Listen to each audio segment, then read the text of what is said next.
Can you hear me, Dave? I can. Can you hear me? Yes, I can hear you. Welcome to Cosmic Chats with Dave Carter. Who is this fellow? Apart from an Al Sharpton lookalike, he is a writer. He is a comic. He is a very prolific voiceover artist. We are very honored to have you here. And I would like to ask you straight away, how would you describe the taste of a banana to someone who's never had one? The taste of a banana. It's very creamy, and it has a quality that melts but doesn't melt in your mouth. It's like having like a solid kind of jello that doesn't break down, but it's got a flavor that is kind of like a vanilla-y kind of flavor to it, a little bit. And it slowly breaks. It's like having a creamy peanut butter in your mouth that doesn't taste like peanut butter. Do you ever have it with peanut butter? Of course I have, and cheese. Peanut butter and cheese and banana. What kind of cheese? American or cheddar. So we're not brieing or camemberting it. I do those things separately, thank you. Well, okay. Pinkies up. Do you like bananas? Do you eat them on the regular? I like bananas from a standpoint of being a kid and learning to eat them so I didn't get cramps playing sports. Potassium. I still eat them from time to time when my wife brings them home, and they're always good in a smoothie. You a smoothie kind of chap? Again, when that's what's in the house, I'm very much more of a. You said Al Sharpton. I feel like I'm more of a naked and afraid with this beard and look. So like whatever's in the house, I am willing to mix in a bullet every now and then to make something to eat. I'm not opposed to finding things in the corner and putting them in the bullet. What is the most random thing you found and popped in there? It was a set of seeds. I wasn't sure what the seeds were. They were in a bag. Added a little texture. So you don't know if it was sunflower? It wasn't sunflower seeds, but I don't know. It could have been flax or something else. But tell you what, the rest of my day went very smoothly. Nothing was out of hand. So you had Everything an edible worked out smoothie. okay. Okay. Very California of you. We would like to thank everybody who's joining. Thank you, as always, for supporting the channel. Say hello, pop it down in the comments. If you are creating your own channel as well, we'd like to help support you. So in the comments, pop it down after you subscribed, and we'll go over and give you a little shout out. We are going to get deep with Dave right now and ask, when did you have your first existential life crisis as a child? I had to think about this because my dad passed when I was 9. So the idea of the existential, the idea of it having an effect in one way or another, it definitely did. But like, I don't think I noticed it as a 9-year-old what that situation really was. It was just me realizing I needed to explain this to a 3-year-old, my sister at that time, and really working with the idea we were about to move away from where we'd grown up to a new city where my father just died in that house. So I guess that's it, but it didn't feel like it at 9. It didn't feel like that was the situation, but I know that a lot came out of that because of it. So. And this was a moment you remember of before telling your sister? The crisis, no, I think it all went together. Like I had to be I had to be the man in the house. So like, at that age is me trying to explain to a small child, thinking that's what I'm supposed to do and realizing I have no idea what I'm talking about as a whole, other than daddy's not coming back and it's us now and those things. Now, did you take that on yourself or were you asked to do that? It's always a little bit of both, especially growing up in a family of color, when someone passes or someone goes or someone leaves the house, like every little kid is told that by their parents, like, okay, I'm going to be gone for the next 3 days. You got to take care of mom. You're the man in the house. That was a very 70s phrase, now you got to look out for your daddy while, mom and I are gone, blah, blah, blah. You're the lady of the house. You need to take care of these things. And the little kid gets a little bit of sense of self. And it's like, I'm doing that. Yes, I'm responsible. You know, responsibilities were given to us earlier. We were, I don't know, I'm a child of the 70s, so latch keys and everything else. We had a lot of freedom and responsibility all at once. So, yeah, so I you guess felt so. the burden of it rather than the esteem of it? I don't know if there was much burden to be doled out, you know, at that point. You know, these are responsibilities you took on because you wanted the freedom. I don't think you really thought about the burden of it. There wasn't a whole cachet of problems we had in that window other than just getting through the day or making sure that no one's crying through the day. But So in reference to talking to your younger sister about the passing of your father. Right, but as a 2-year-old, 3-year-old, that idea is at best passing. You know, so it's always, you know, what else do I need to be doing today? Oh, dolls. Oh, playing, you know, like, so it's not like a constant need for her dad who worked nights, you know, like we saw it sleeping a lot more than we saw awake, you know, those kind of things. And then after you did that, what roles did you take on additionally?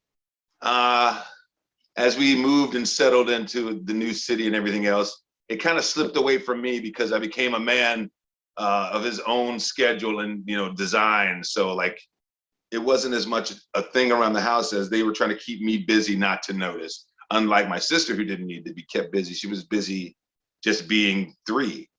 But they, you know, started doing things and putting me in sports and trying to introduce me to new people in a new city and, you know, new neighborhood and moving from Chicago to Memphis, Tennessee. You know, there's a little bit of a, not culture shock, but definitely a culture change, a temperature change, an urban change. So those things are all there for me to explore that without, you know, too much hesitation and being the man of the house, you know. But do you remember having any anger about that, having to do that move?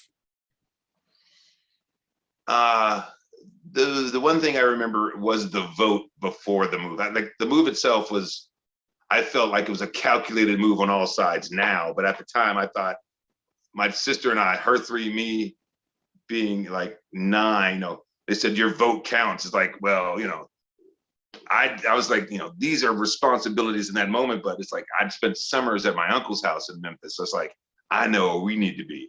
I'm thinking I'm ahead of the game where they already pre-calculated all this and knew what they were setting us up for. So I don't know if there was added pressure in our minds. In my mind, you know, I knew I thought I was ahead of the game.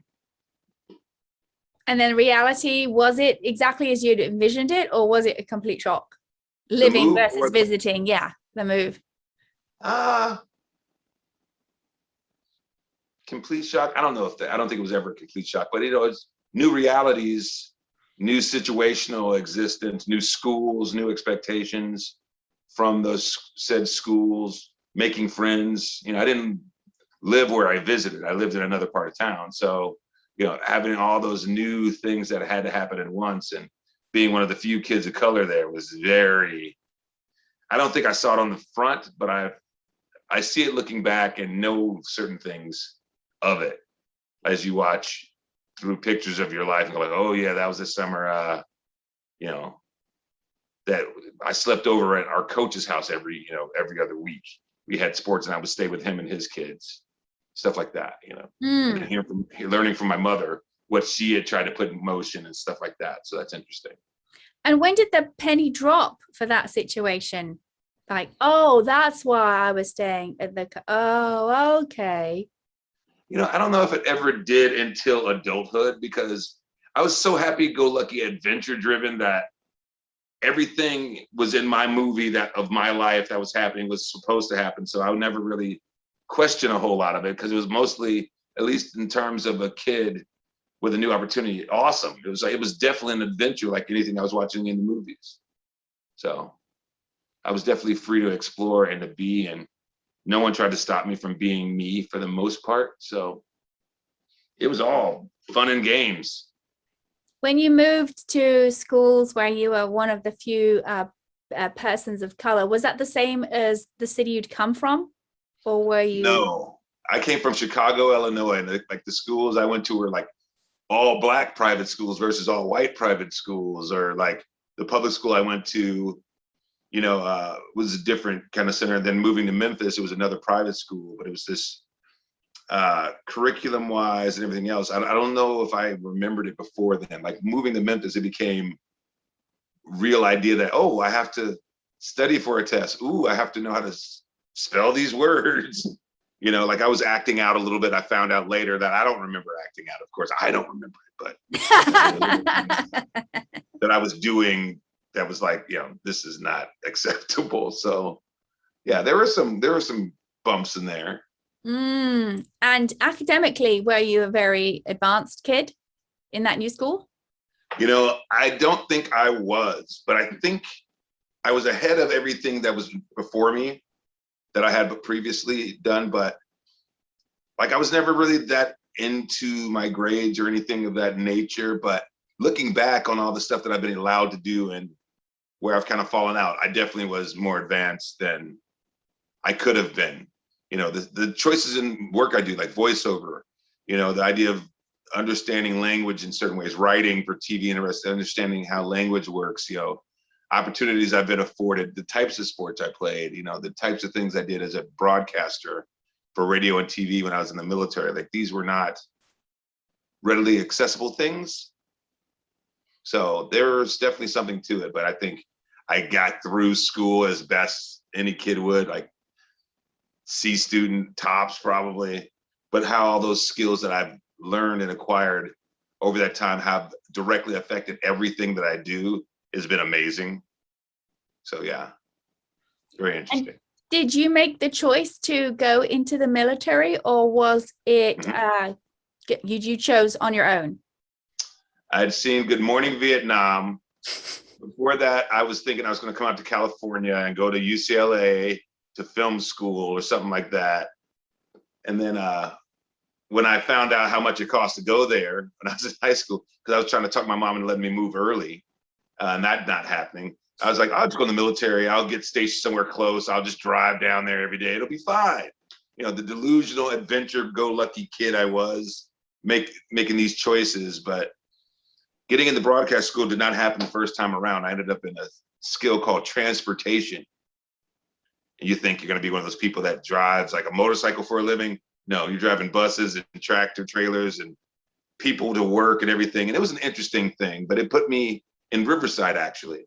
So I could come up to LA. It was very interesting to learn about things in proximity and how everything was so laterally placed in my life. Like, okay, you're not there right today, but then, 5 years from now, I'm like laterally placed to be exactly where I needed to be, which is very interesting. But you went to, you were served in the military before that happened. Well, this is all through time in the military and being stationed in California and the rest. Okay. So I didn't go to college out here, but it basically, I went to the military where some people go to college. I went to the military and then was in proximity of my goal, which I still didn't have a clear picture of. It's taken a long time to figure out what I'm supposed to be doing out here. And why do you think that is? Because you don't know. I don't know. Maybe I'm a young soul.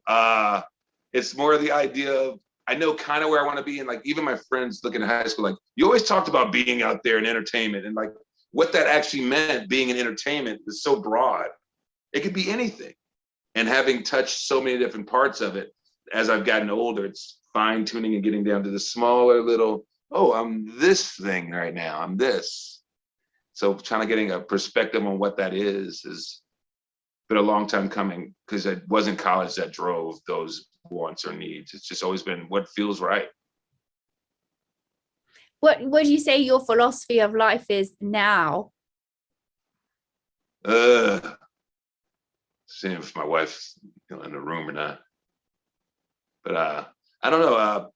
Do what you feel is right. Do what makes you happy. As long as when you can do it, do it. Because when I was single, that's all I did, and it got me everywhere I wanted to go. Since I've been married, not so much. But that bigger idea of do what you feel is right and trust your instinct and your heart to tell you what your choices should be has never failed me. I tell a joke in my stand-up about how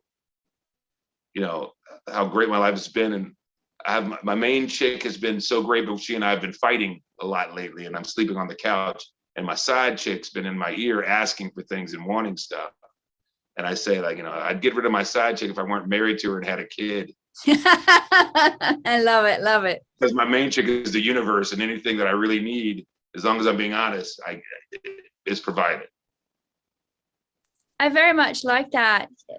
Following the, I would, not too sure if it is the word of karma, but following where you are inclined, whether it's universe, source, God, whatever you wish to call it. And then everything is secondary with that, because then one is following one's own intuition path, whatever that is, right? And how you talked about, you got out there, but it was laterally, and now looking back, almost seeming how perfect it was without you even planning that to occur. Over and over again, we'll hear people in the entertainment industry or other industries saying, well, it was by accident, this happened. I wasn't expecting to go into this part of it. It sort of came, as it were. You were placed in that situation. Now you have a daughter. How are you raising her to listen to that inner voice?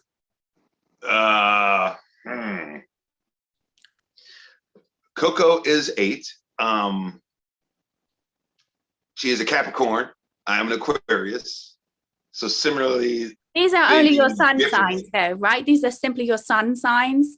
Yeah. Okay.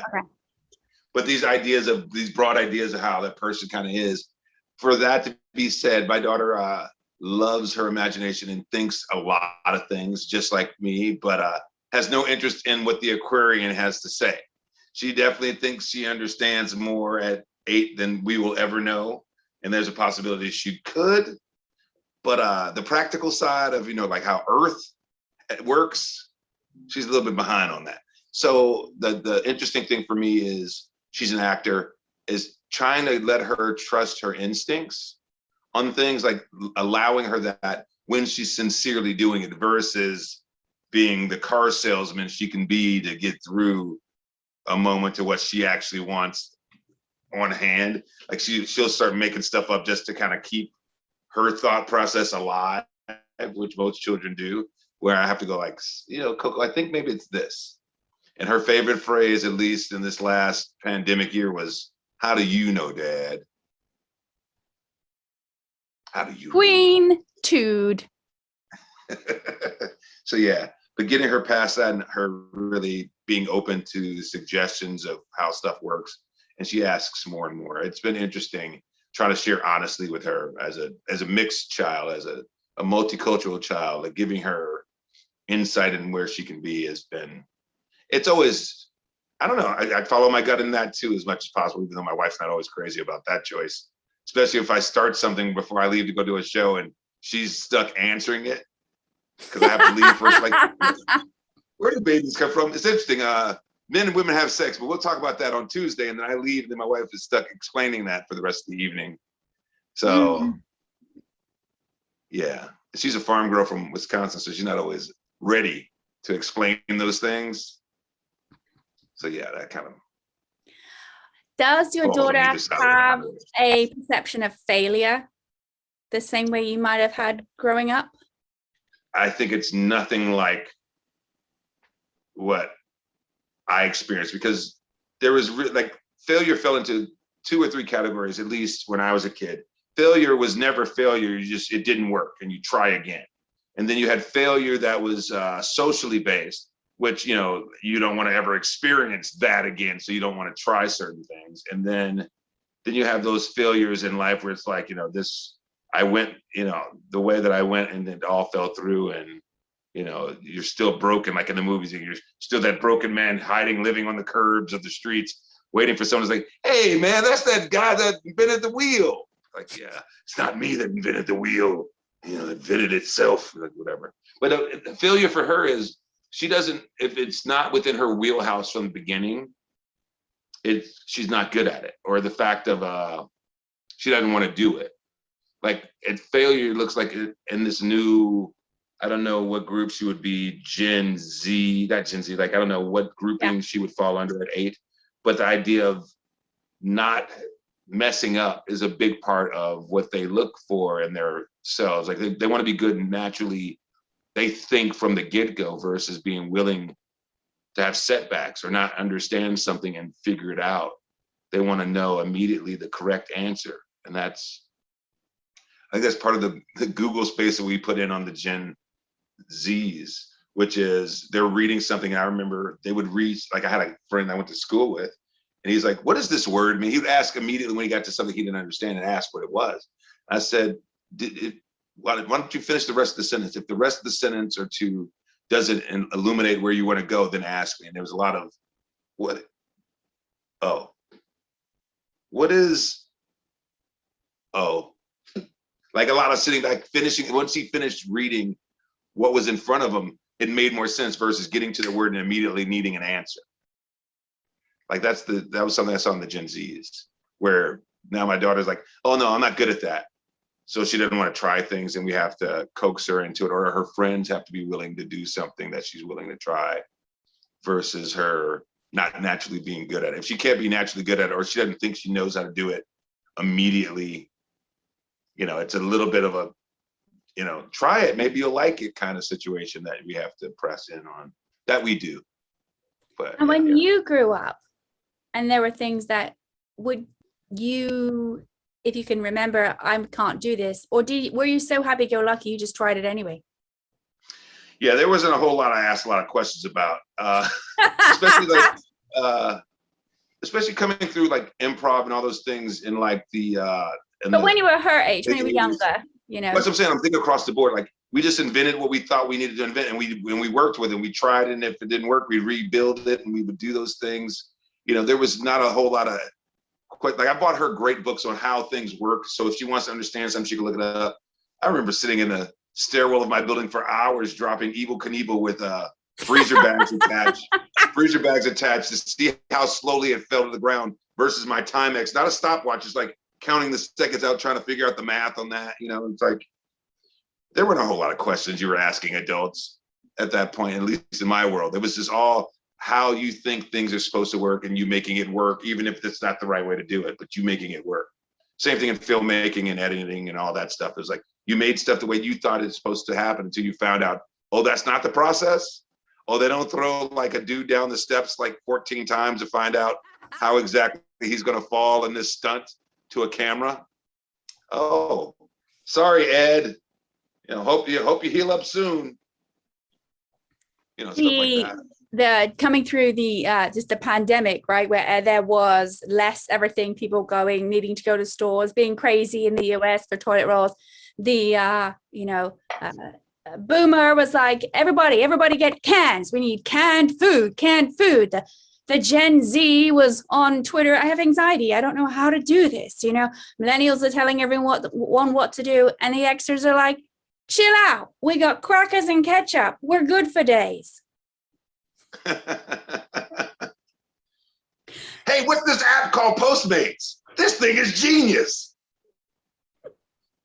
Yeah, if we would have known that the delivery drivers would be the heroes of this pandemic, man, I would have kept that job at 17. I'd be like Captain Travel Food here to bring your deliveries. Don't worry, America. The forgotten generation of Gen X, whose dream was to be at home during school, to not have to deal with the bullies all day. Yeah. In your own world, doing stuff, putting things together. I have one last question before we put this back. Please. How do you center yourself with having a child and doing all of your various entertainment endeavors each day? Do you have a little practice or something you do to try and keep yourself grounded?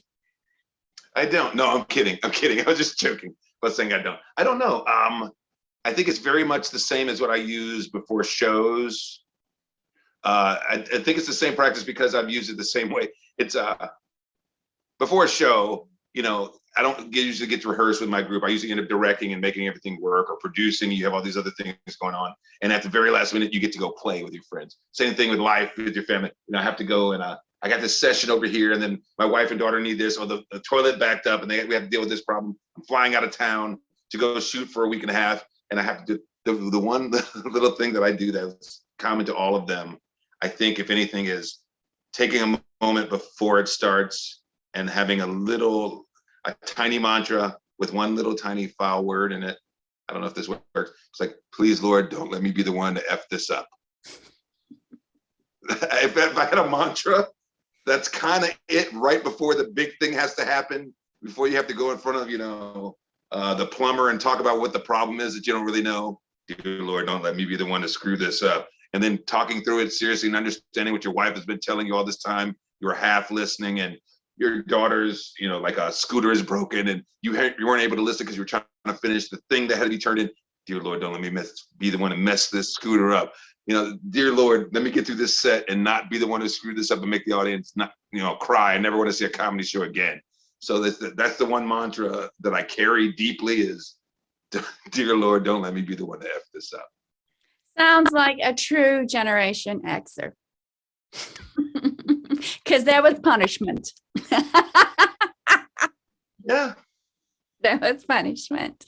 Well, we have enjoyed having Dave here with part 1 of Cosmic Chats. If you have a moment to subscribe and like and put your comments and share the love you have for him, please do. In the interim, just a little reminder, we have Vedic Meditation Stories. It is the ebook that if you have Kindle free with Amazon Prime, it's completely free. It is the only publication in the world that has genuine stories from individuals who learn a meditation and their truth. It's not edited simply because we want their voice, their heart to come through. And many of them are from underrepresented groups in the wellness world.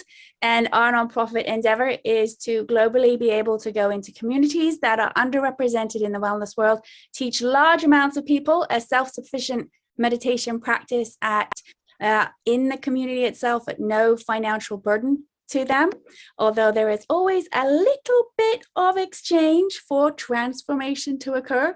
And if you want to know more about that, just look in the description. If you want to catch up with Dave and find out what's going on with him, check out the description. And with that, we will send our love and thank you for joining Cosmic Chats.